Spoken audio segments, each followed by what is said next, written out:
Now let us start creating and managing websites using Experience Cloud. So briefly, there are 10 steps involved in building this whole Salesforce Experience Cloud website.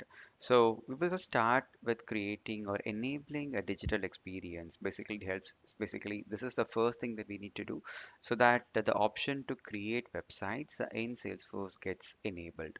So we will do that, and then we will create our own website, and then we'll try to make some tweaks, change the look and feel, change the banner, all such things. We will do it. Then if you could recollect, we had articles, right? Basically, knowledge articles, knowledge-based articles, which we wanted to put up on the website. So for which we will enable knowledge feature in Salesforce. So we'll just see how we can enable that, add content to it, etc. And we have to organize our data, right? Because uh, we wanted to show the information under a particular category for the users to quickly navigate and then take the information that they are looking for, isn't it? So for which we need to use this data categories and organize the content that we need to put up on the website. Basically this, as you can just see, there are certain knowledge base articles under the category booking. There are certain knowledge base articles under this under the category check in check out. Yeah, so something related to pets, etc., right? So policies. So all these things we will configure, and then we will also configure to submit cases for the users. So right now this website we are going to build will be available for both guest users and users with login access. So only users with login access can able to submit cases. Guest users, we don't want to enable them to create any cases or incidents back through the customer portal, right? So we will just see how we can able to configure that security settings back in the system. And then, yeah, certainly we want to enable the portal to guest users, and the knowledge articles, the knowledge base articles that we will configure.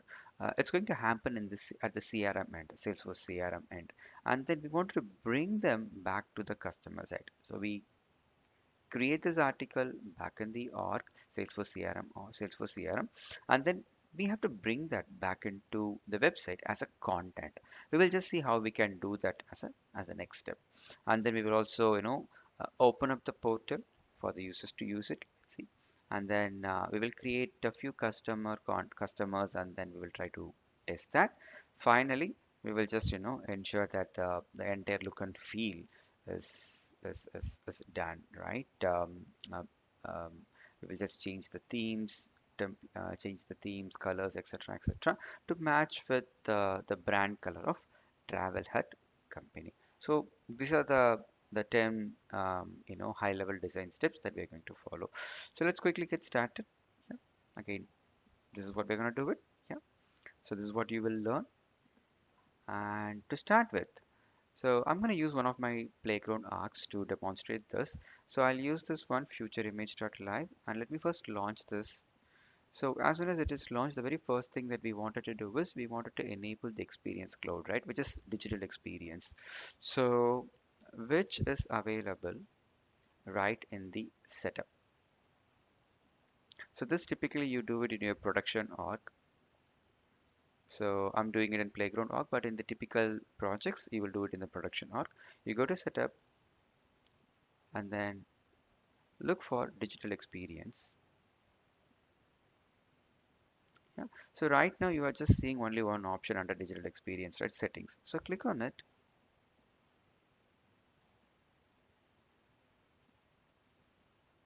and you have very simple checkbox called enable digital experience. So just enable this, and let's save this. So of course, any website requires a URL, right? For now, the name of the URL will be playground badger.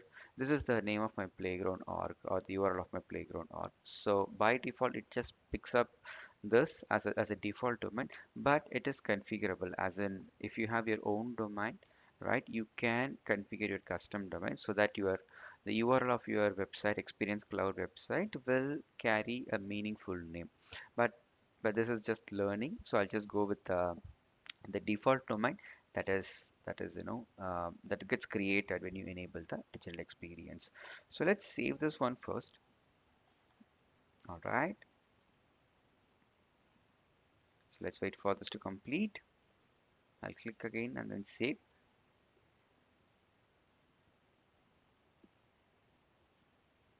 So we are, yeah, let's wait for this to complete. Okay, we have just enabled digital experience, and this is where you can create your new websites. So now if you go back and then look for digital experience again, you will see more options. So previously I had only settings, but as soon as I enable digital experience, I get to see more options, templates, themes, pages, etc. on all sites. So the next time when you come back here and then if you want to look at all the websites that you have created, you can click on all websites and this takes you exactly to this page.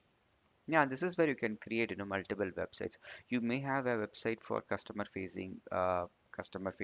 You may have a website for internal employees, or you may have a separate website for your internal department to put across, the policies, documents that they would like to see. So, so for different use cases, you can create multiple websites. Yeah, so you can create up to 10, 100 websites right here under digital experience. So in our case, we just need one customer facing website, right? Let me click on new and let's give a name.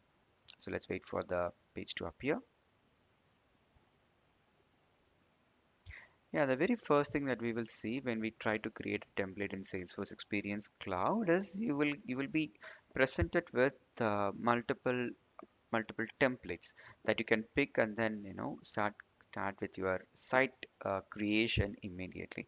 Instead of doing anything from the scratch, Salesforce helps you to choose a template and then move forward. So you have multiple options here. The one that we are just going to use is the customer service. So this is again a template that contains common functionalities that a customer will look for in any website. So I do have multiple options. In this case, I'm gonna go with this customer service. So again, based on your requirement, you can just go with customer account portal or help center. Sometimes you want to build everything from the scratch. Okay, Salesforce gives you an option to go with build your own LWR. Say for example, you want to build a site completely from scratch where you have a team of core developers that they build Lightning Web component or they build Aura component, right? So in such cases, you can go with build your own LWR or you can build your own Aura component if you have a team of developers, which involves complete coding. So in our case, right, we don't want to do any coding, right? Simple configuration and simple, click-through interfaces through which we wanted to build the website, isn't it? So I'll go with this customer service. When you click, it just, takes you to this page. It just briefs about what this particular template will do. We'll pick up this template and then we'll just modify, according to our needs. So I'll just click on Get Started. So I need to give a name to my website. So I'll just say it is for Travel Hut, and if you want I can just give an optional name to the site URL as well. Travel Hut, just say travelhut.live, and let's create. And it takes a few minutes for the Salesforce to create the website for us. Let's wait for this to complete. Then we will just see what options we have to further customize this website. All right, I think now the site is created. You can see a message appearing right here, right? So this is where you will be taken to as soon as the site is created. And this is what this is one of the pillars, remember? The workspaces, right? So earlier we used the first pillar, which is Salesforce setup, to enable this digital experience, isn't it? And now, as soon as the site is created, you have been taken to this workspace, and this is where you just see multiple options. One is this builder, and this will help me to create or customize my website, look and feel, bring whatever information that I would like to, I would like my users to see on the website, the final website, right? And moderation helps me to when you enable a community chat, community collaboration back in your website. Certainly, you wanted to moderate the comments, right, being posted. So you can use moderation rules to, um, to verify the comments and then either approve or reject. Yeah.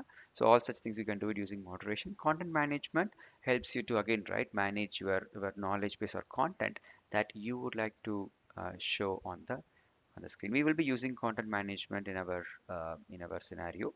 Yeah. So you also have options to set up users, all such things. You can do it right in the administration.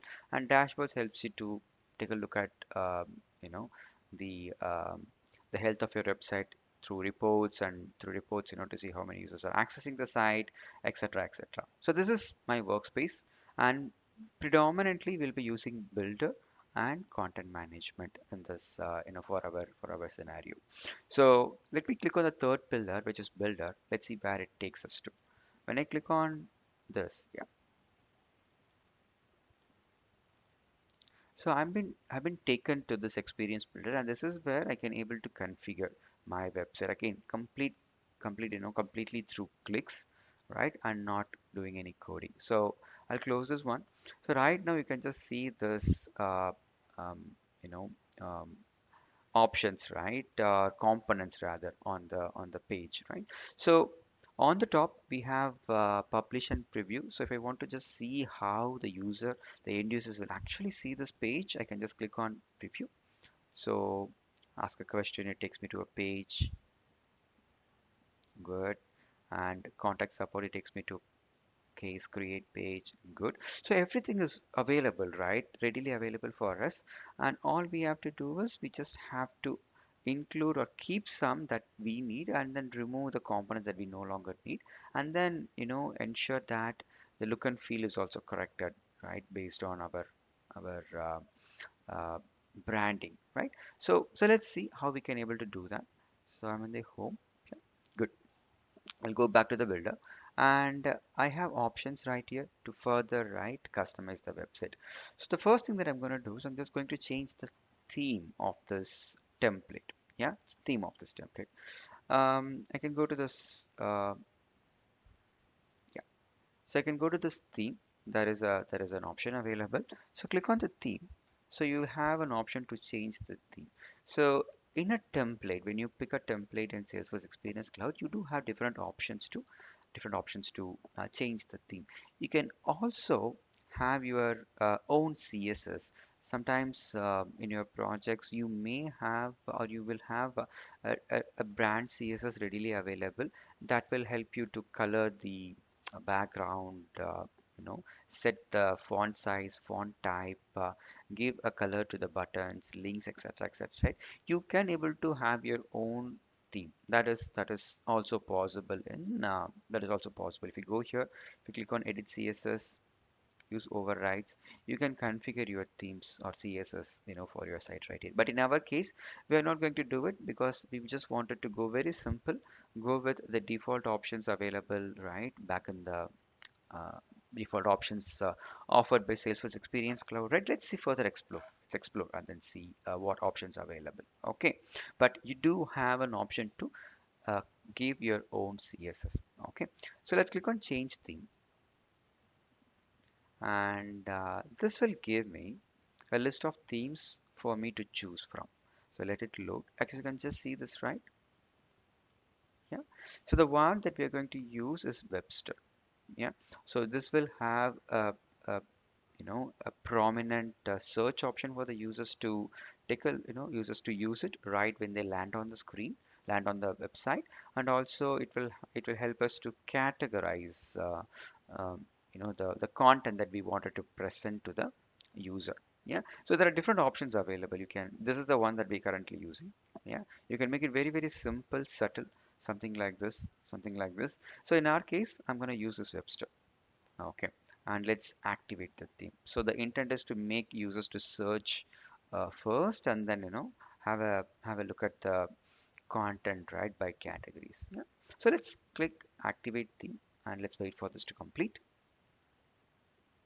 Yeah, now the theme has been activated. Now we can just see this, right, how the look and feel has just changed, isn't it? So Now let's change the background image. I don't want this. Instead, I just wanted to give different background image. Let's see how we can do that. Let us try to make two simple changes, and then we'll just see how it works. So I'm going to change the background, this background image, and I'm going to change the navigation. I don't want this to be right hand, instead I just want this to be left hand. To see how, I'll just show you how easy it is to configure using Experience Cloud. The very first thing is changing the background image. When you are in this configuration mode, right? Configuration mode, just click here and it just opens up few options relevant to this component. This is called hero component. So this component, there is an option called background. If you just see, this is what you are just seeing, current background, right? Let's clear this and let's click on our own, let's upload our own image, and then we can make that as a background. So I'm going to upload an image, and here it is. I do have a bunch of images, so I'm gonna choose banner here, and then let's say open. So let's wait for this to upload. This is going to be added as an asset back in your Salesforce org. So next time when you want to use this image, it's readily available for us to use. So it's not like every time you have to upload an image. So that is not required. One time you can just upload the image. So this is done.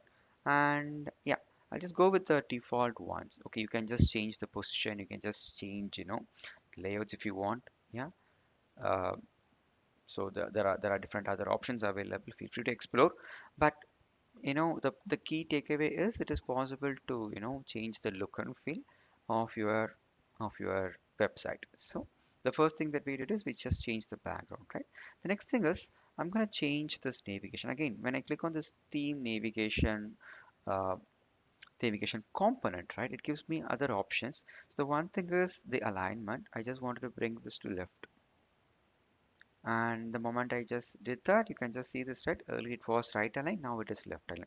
So that is also taken care. I can further customize the navigation, but for now let me just make this as a left aligned one. Let's close this one, and now let's try to preview this and then see whether our changes are really right, working or not. So this is how the end users will look, will see your site. So I also wanted to take off this Webster, yeah, that we are going to do it. And then um, once you just see how your changes are going to appear for the end users, you can just click on publish. Okay, so let's click on publish. Before we do that, let's try to knock off this Webster. Okay, so right now in this Webster template or theme, we don't have an option to just like remove this Webster text. Instead, we wanted to make use of CSS to get rid of this Webster theme name. So let's see how we can do it. This also helps you to um, know that it is possible to have your own CSS as well. So let's see how we can able to remove this Webster text. All right, let's do that. Let me go to theme, and this is where I get an option to edit the CSS. Of course, it takes me directly to the edit CSS screen. I'll just apply a CSS Force Community theme logo, and I just wanted to make it invisible, so that's why I'm just using display as none. So what happens is when this particular, let me save this first. So when you publish this and it is gone now, so what is really happening is when you publish a site, and when you are accessing the site from your browser, so there is a particular class that gets added to this Webster theme logo.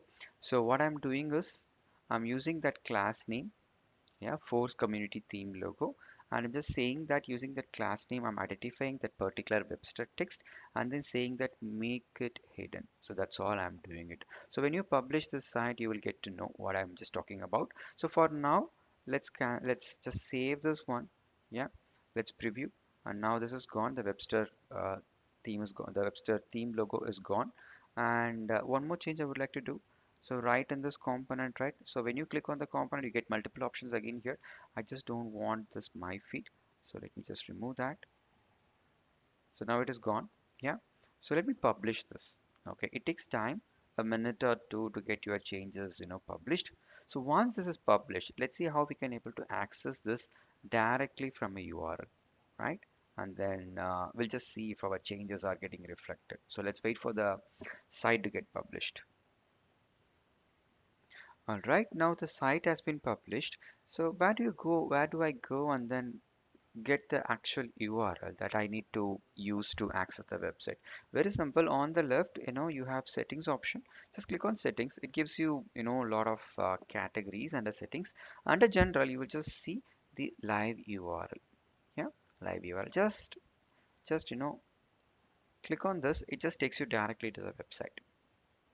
So this is what end users will see. All the end users, isn't it? So they will use this URL and then they can access the site. So whatever changes that we did, we just changed the background, that is working, right? We also ensure that the my feed is that link is, that label is hidden. So this is also, yes, it's hidden now. And also we do have the menu appearing on the left, right? The left align, right? So now our site is published. Also, we managed to change the look and feel of our site, isn't it? So that's it. And we now we are going to focus more on the core part, bringing content to our website. So the look and feel is fine. We will come back on this look and feel later. But for now, let's focus on bringing content to our website. So under this, right, we wanted to show different categories and then we wanted to show the relevant content, right? So we'll just start doing that and then we'll move forward.